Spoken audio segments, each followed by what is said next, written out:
Hey, what's going on, everyone? In this video, we're going to look at the Monday slate. So happy Memorial Day to everybody watching this video right now.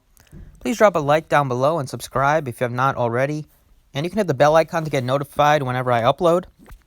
Yesterday was a good day on DraftKings, so this weekend's been pretty good so far for baseball. Yesterday we made out in double ups and in GPPs with a 154.05. The plays from the video were good. And then got a home run from Maldonado at 21, and the Woodruff put up like 39, so that was great. So looking to carry it into today. So if you want to join for baseball, you can hit the link in the description. Also posted NFL early bird special on my website for that, because NFL will be here as before we know it. All right, anyway, let's talk about this slate, though. A lot of good pitching options to choose from, with Garrett Cole, Max Scherzer, Luis Castillo. Top three by far. Nobody else is really close to them. I'm going to start off with Max Scherzer. He's 11-3. He's cheaper than Garrett Cole, even though his matchup is 100 times better against the Marlins. Max Scherzer still hasn't been dominant in like really any start. The last game was pretty good. Like, he didn't give up any runs against the Mets, but he still hasn't had like a really dominant showing where he put up like over 30. He has yet to put up over 30 DraftKings points this season, but I feel like he's gonna get there before the season's over, and I would think it's a great chance that can happen today against this Marlins team. By far the lowest total on the slate at just 2.9 runs. And Scherzer can dominate, and he also goes very deep into games. His last four starts, he's thrown 112, 115, 112, and 109 pitches. In a day and age where a lot of starters are struggling to get to like 95 pitches before they're pulled, Scherzer going that deep gets you like to project him for at least 6-7 innings. And with this, the way the Marlins go, like, he can go the distance here. Because I don't think they're going to be able to put up much of a fight against him. So really like Max Scherzer. And then 7,300, going to go with Rick Porcello, just because the Indians' lineup is still not good. Like, they are bottom 3 in the league in batting average, bottom of the league in slugging percentage.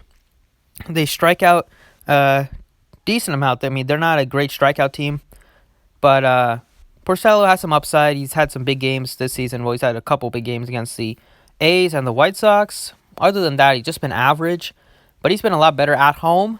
And with the Red Sox being favored pretty heavily in this game, I think good chance Porcello can get the W. And I can feel pretty comfortable projecting him for like 15 to 25 DraftKings points here. So I like him at 7,300 because we don't really have any other value pitcher that you feel good about. Like, in his range, you have Norris and Kingham and Sessa and Pena. Both guys just don't throw that many pitches. So he's really the safe option. So let's get on to the hitters. I'm going to start it off with second baseman Kevin Biggio. So he's only $3,100. He had a great game yesterday where he put up 22 DraftKings points. He has a lot of upside in the minor leagues. He was really, really good. And he's extremely cheap here at just $3,100. He's one of the Blue Jays' top prospects. And he hit 307 in the minor leagues and hit a 504 slugging percentage. A lot of these Toronto guys are really, really cheap. So I think, if you want to pay up at both pitcher spots, you can easily do that with how cheap the Blue Jays are. Because if you look at just their lineup, it's incredibly cheap. Because you have guys like Talise is $3,600, Biggio is just $3,100, Guerrero's $3,600, and the outfield is ridiculously cheap with Luis Gurriel Jr. is just $3,300, and Grichuk is $3,300. And Drury's $3,100, and probably Jonathan Davis is going to get the start, and he's only $2,700.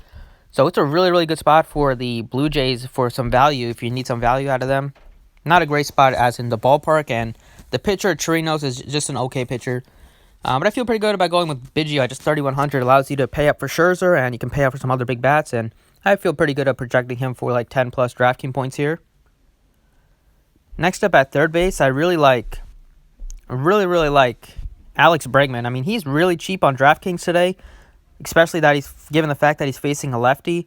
He's cheaper than guys like Howie Kendrick, who's been pretty good this season, but I would still expect Bregman to be one of the highest priced third basemen when he's facing a lefty. He's been on a little bit of a cold streak, but I'm not too worried about it. He still does not strike out that much.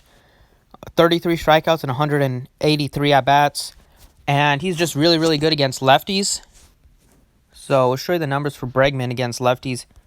This season, the numbers are down against lefties, but given his career numbers against lefties, that should pick up, and the sample size is pretty small for 2019 season.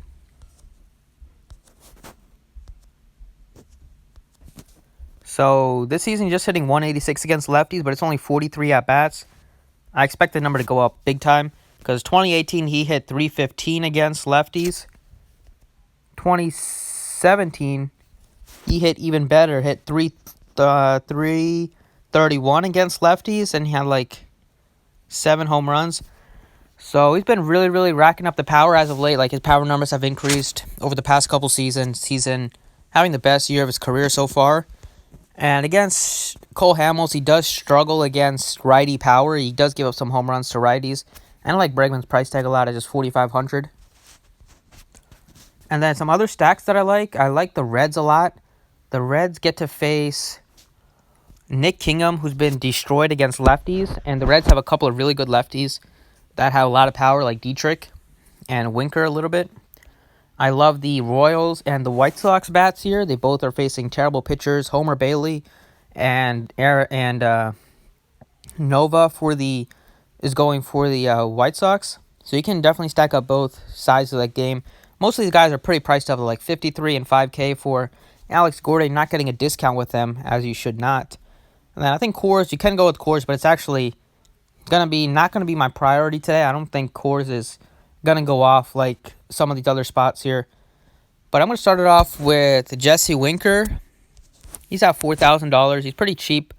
Gets a great matchup here against Nick Kingham. Kingham has been really, really bad this season to lefties. And Winker, he has 10 home runs on the season. He has some power. So, I'll show you guys the numbers for Kingham first.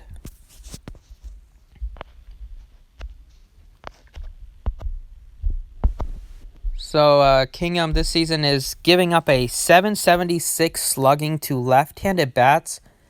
Out of the 58 that he's faced, 4 have gone yard. And 2018, he was bad against lefties, too. He had a 592 slugging given up and a 293 average. And that was over 166 batter sample size, where he gave up 10 home runs. So, you really want to get some of the Reds lefties in there. You can even go with some righties, because Kingham is not that good against righties either. But Winker at 4,000, I like the spot for him. And like the matchup a lot, so I'll go with him. And then I told you guys I like the White Sox a little bit. I like Eloy Jimenez at 3,800. So he started to find some of his power stroke, going yard 3 times over the past 5 games. He's still only batting .217 on the season. But like I said, he has been showing his power a lot. He strikes out a bunch, but it's a really good spot where not going to strike out too much against Homer Bailey, who's been really bad as of late. And Jimenez has been really good against right-handed pitching this season. His struggles have come against lefties. So he's been in pretty reverse splits this season. So that's a good sign here against Homer Bailey, who hopefully lives up to his name and gives up a home run to him. But at 3,800, you're getting a really good price tag on him. He has a ton of raw power, as you see, 70 raw power. He's only hitting 120 against lefties, but against righties, he's hitting 260 with all 6 of his home runs have come against righties. So that gives him like a 247 ISO. So really good numbers for Jimenez if you dig into it. And he's at a really good price tag here. So those are the picks that I like for this early slate. I'll probably have a main slate video out. But yeah, that's it for the video. Going with a lot of the Reds lefties, some of the White Sox, Royals. I like the Astros a bit. And then if you want to pay up at both pitcher spots, like you're probably going to want to get some of the Blue Jays in there that are really cheap. But that's it for the video. Thanks for watching. I appreciate it. Drop a like down below, and you can visit the website to get on board. So we'll be playing both slates today. But thanks for watching, and good luck today.